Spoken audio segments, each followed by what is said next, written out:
times r, and this is also in the I direction, minus r times alpha. That's all I stuff. And then we've got minus r times alpha in the j direction. So this term does not go to 0 unless omega squared is equal to alpha, okay, which you can set up a problem to do that.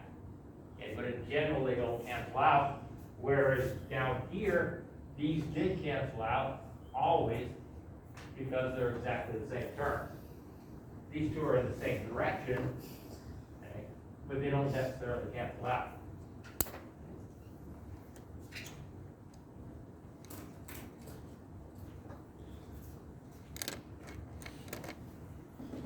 And we could go all the way around that wheel at any particular point and figure it out. Yes? So for the acceleration of B, the middle roll, so you will have your omega is the little k on the second roll. Yeah. So k, would that be cross I? Well, remember where we got this from. Okay, we got it from doing this. So when we crossed omega cross r and then crossed with omega again, that's where we got it in the negative r direction. Okay, Yes. so omega in this equation here, okay, this omega is not a vector.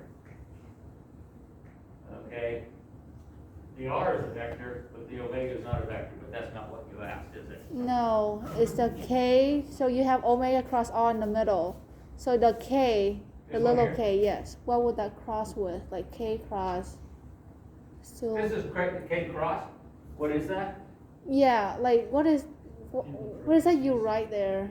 Okay, well, when I did this one here, it was k cross j, Oh, negative j. negative j. When I did okay. this one here, I changed it to a k cross negative I, Oh, okay. because I suppose I could have written it again, okay, and I guess that would have been cleaner, okay?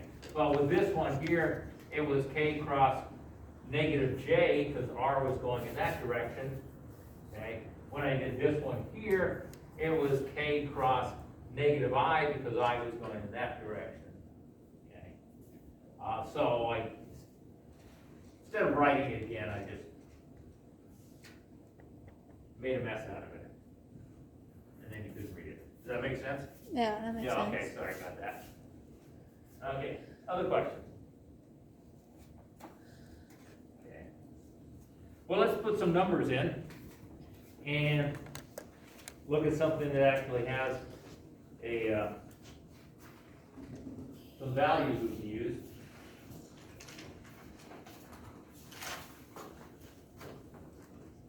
Okay. Now we can start over here and work backwards. So again, we're going to have a nice wheel. We're given point A, which is in the middle in this case. Okay. And we're told that point A is moving to the right and accelerating to the right. So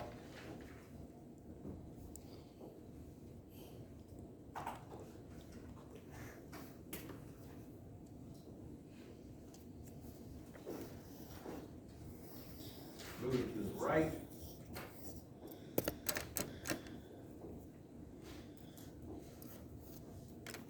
And accelerating to the right.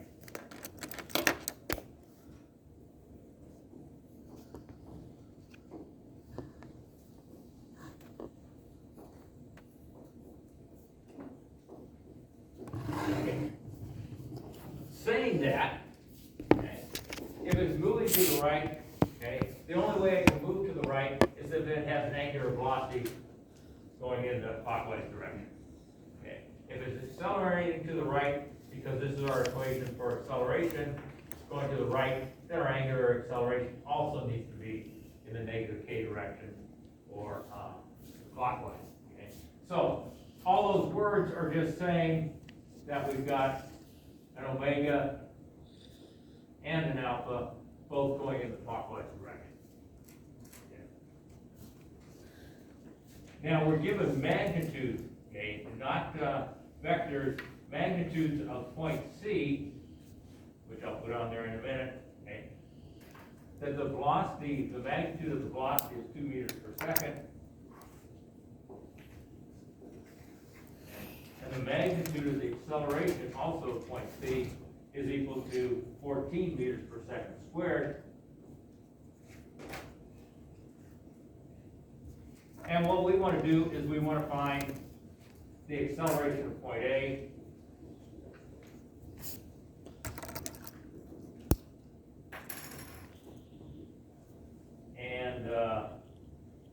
And let's go with D.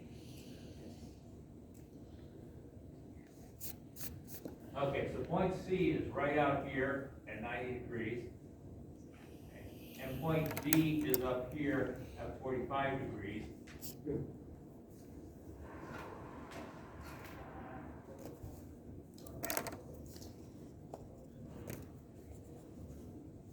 And they purposely gave us this information as magnitudes of the acceleration and velocity of point C, but we're looking for vectors of our acceleration of A and D.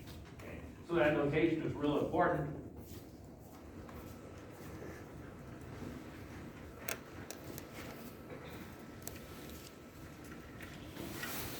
Oh, and we've got the diameter of this, or the radius of the wheel is 300 millimeters.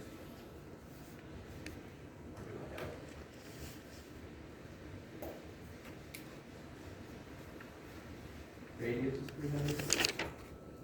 Now, let's see. What did I use? 300, the radius is 300 millimeters. Yeah. Or 0.3 meters.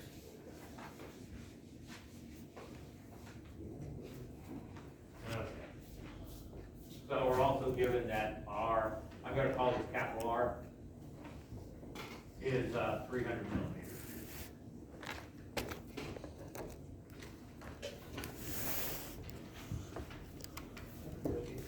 Yes. Why do you use capital R? Well, because this lowercase r doesn't need to be radius. It just needs to be the distance, the position from point B to point A. Okay, when we're talking about a wheel, it is going to be the radius as long as we're on the outside of the wheel. Okay, but you know, if we wanted to, and actually you did this in your homework, if we want to go from this point to this point, you know, if we know this down here, we know, for instance, the velocity of D is equal to 0. Okay, and if we want to figure out velocity and acceleration of point D, okay, this is going to be the R we're going to use, but it's not the radius. Okay, so I'm using capital R for it to indicate the radius, actually. R and lowercase r to be the distance or the position vector from one point to another. Okay, is that by convention or just as long as you keep it straight, it doesn't matter? Yeah, I mean, as long as you keep it straight. Okay. But it's just, it's real easy if we do something like this and call this R to plug in 300. And, yeah. Okay. So, what we want to do is we want to look at point C. And again, let me draw a little bit of a picture of what's happening at point C.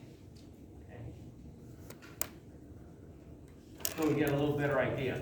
Okay, so this is our wheel here. So this is point C. And our equation will say, our equation is the acceleration of point C is equal to the acceleration of point A, okay, plus the acceleration of point C relative to point A, and this acceleration of C relative